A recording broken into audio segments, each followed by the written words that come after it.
Good morning. How you guys doing? Miss you all. We're in our series right now. We're calling it In Context. And here's the idea. We're going to be together, going to be looking at a number of things, theologies, practices, words, ideas, and ask, what does this mean in context? In this context? Because so much has changed. So much has changed in our lives, both outward and for many of us, inward. What is this? What does this mean? So this week, we're taking a look at the idea of prayer, and we're going to ask, what does prayer look like in context?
Thank Scott Baker for making those videos, and Kyle, the art, the whole thing. It's really, really beautiful. I'm really excited about these.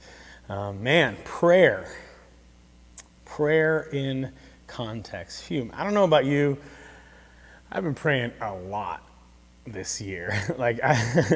You know what I mean? There have been so many things. So there's times in my life where I can look back and I remember when I had to mark out time for prayer. You know what I mean? It was oh, I gotta go. And I would go and I'd sit down and I'd be what should I pray for? What should I be praying? Do you remember how good we had it when we were who needs prayer? What's going on in the world? What can I be praying? That was a good time. I kind of missed it. I don't know. Did you miss it? I missed it. I didn't know how good we had it. I'm reminded of the quote from Madame de Stael, who said this, said, "In life we must choose between boredom and suffering."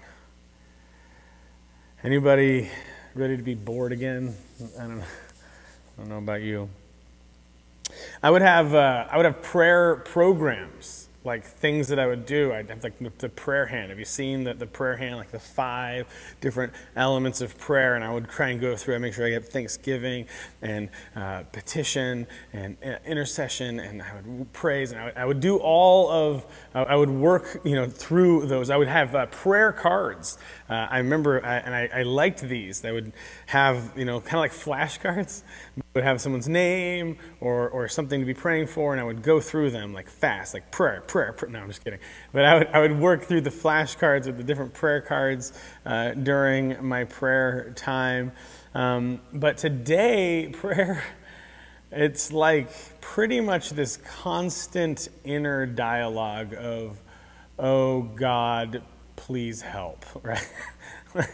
I don't know about you, but it is just constant. Prayer for justice, prayer for peace, prayer for change, prayer for a cure, prayer for health, prayer for healing and rain and hungry, and for the sick and for the homeless and the poor, prayer for our country, prayer for our leaders, for peace, for comfort. There is no end to our lists these days.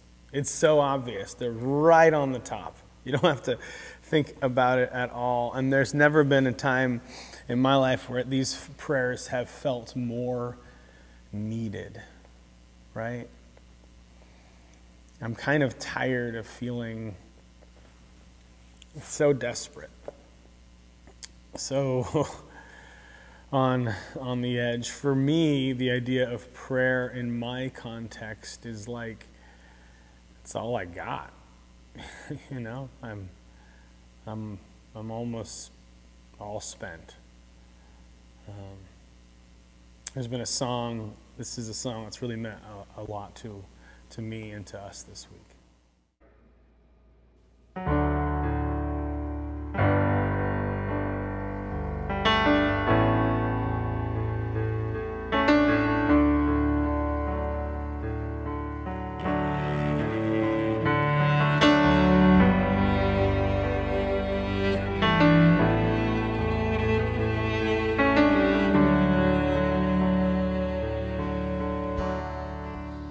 Find me in the river,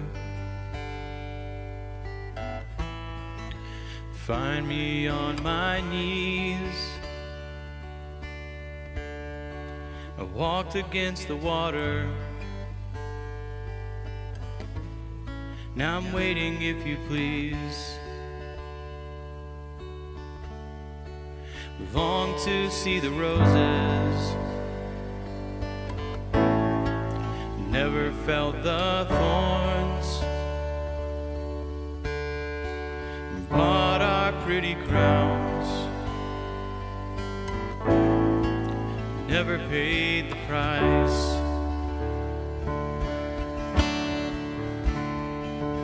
Find me in the river, find me there, find me on my knees with my soul laid bare.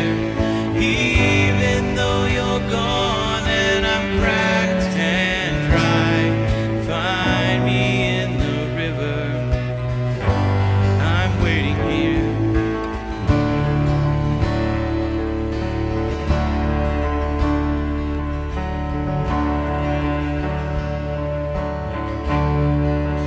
Find me in the river, find me on my knees.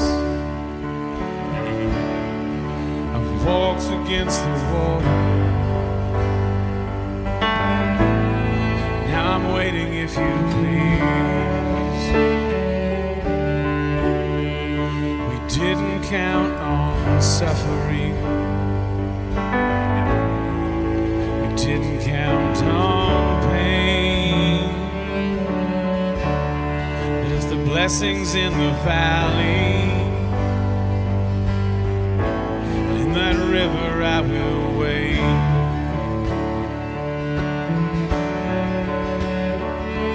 Find me in the river, find me there, find me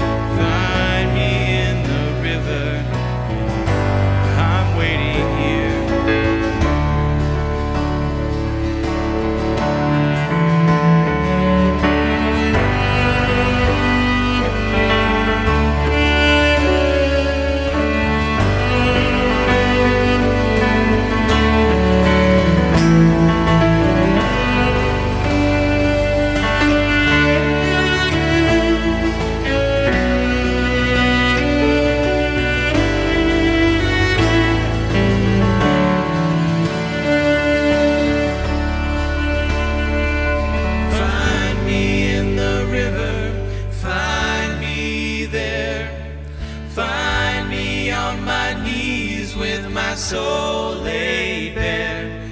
Even though you're gone and I'm cracked and dry, find me in the river, I'm waiting here.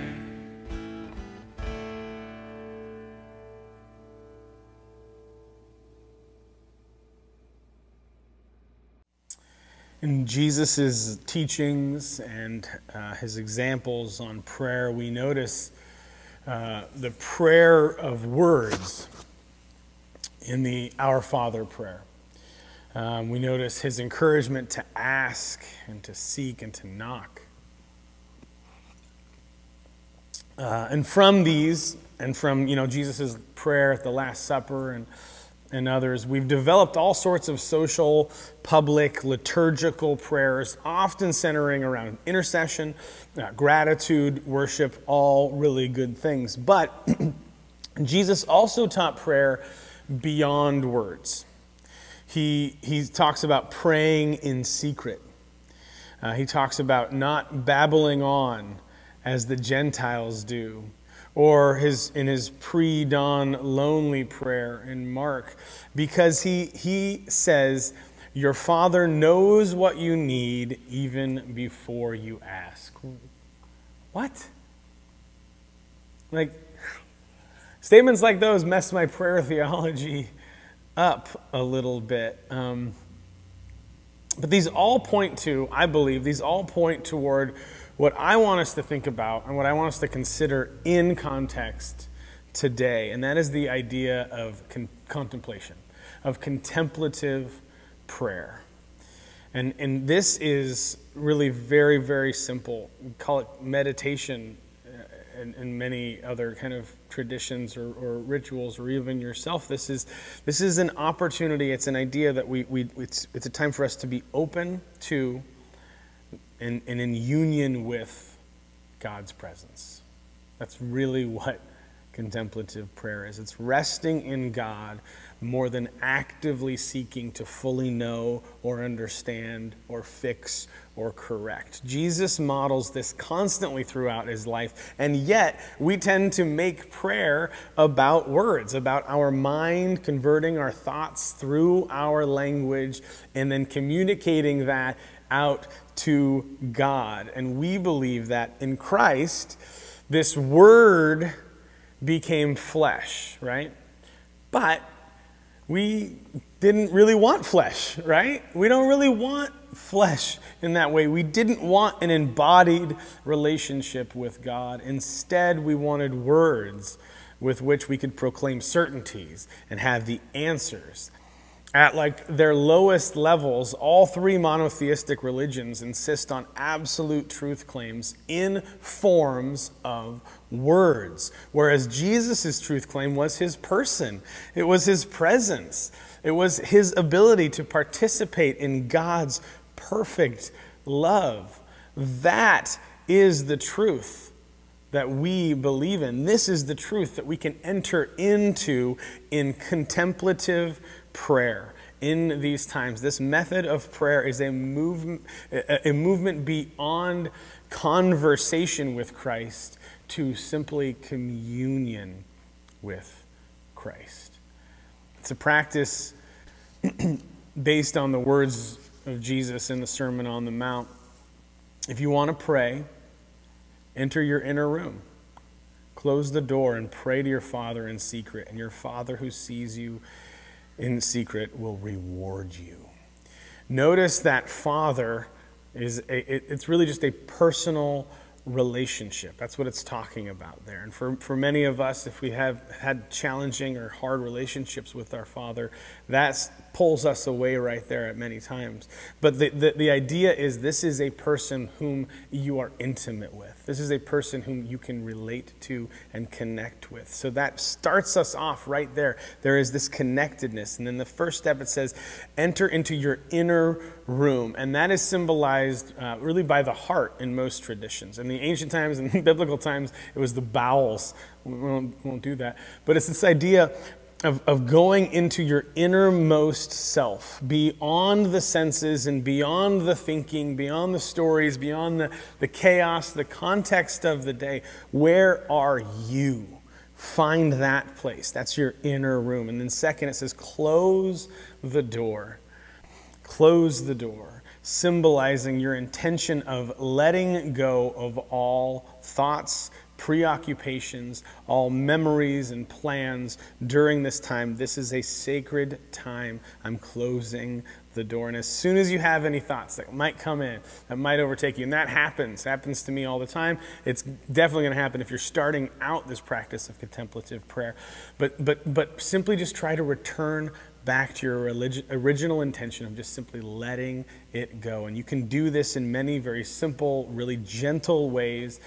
Some say like a sacred word or a phrase that kind of brings them back into that place.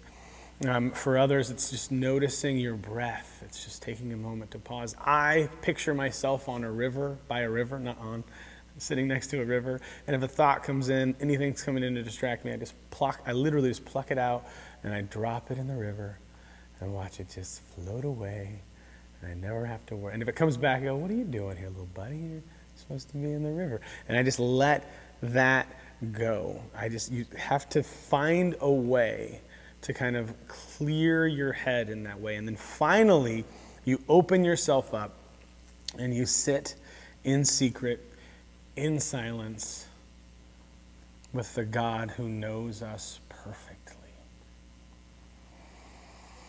Now, these are just guidelines, these are just tips, but the goal is simply to be in God's presence and to be open to the divine action, whatever it is. This season has been so hard. This season has been so hard. And I think for me, the hardest part has been the not knowing. Not knowing how this is going to end, not knowing when it's going to end, what life is going to be like. And it's frustrating because I thought I was pretty good at this. I thought I was like a little more go with the flow and stuff like that didn't bug me. And it's been really, really alarming and enlightening, because this time has been so scary. And it's the not knowing that really freaks me out. As if I ever knew, right? As if there was anything that was ever certain in my life. And contemplative prayer opens us up to that mystery, to the unknown. It opens us up because it's not seeking answers, it's not seeking solutions or fixes, it's just being. It's being in the presence of the God that we pretend to understand completely, and getting lost in the mystery, lost in the infinite that is His love and His life. That is what He came to give us. It's not the practices and the rituals, not the rites of passages or the doctrines of the creed, but what He came to give was Himself. Jesus, the person of Christ, the person of God, that we would know Him, not that we would know our religion, but that we would know Him, and that we would be connected and in communion with Him. Let's pray. Jesus, as we talk about prayer beyond words, let's start with prayer with words. Oh man, we want to know You. I want to know You. I'm in an empty ballroom. Hardly a secret place though. But I want to know You.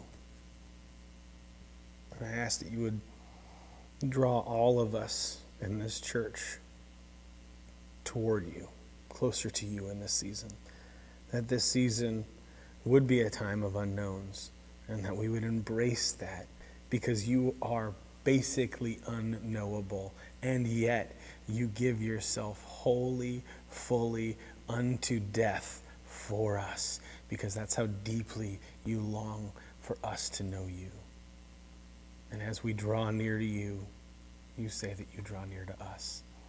Help us to do that in this time, in this context, in this church. We love you, Jesus. Amen. Let's sing our benediction song together.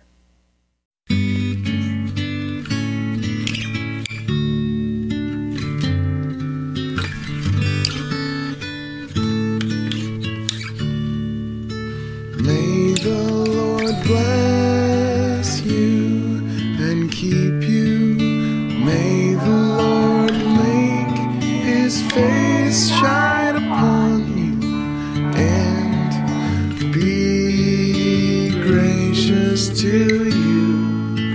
May the Lord lift up his countenance upon you and give you his peace.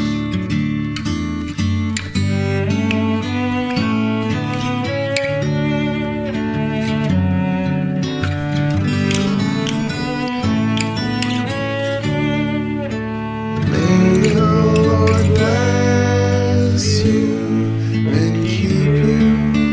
May the Lord make his face shine upon you and be gracious to you.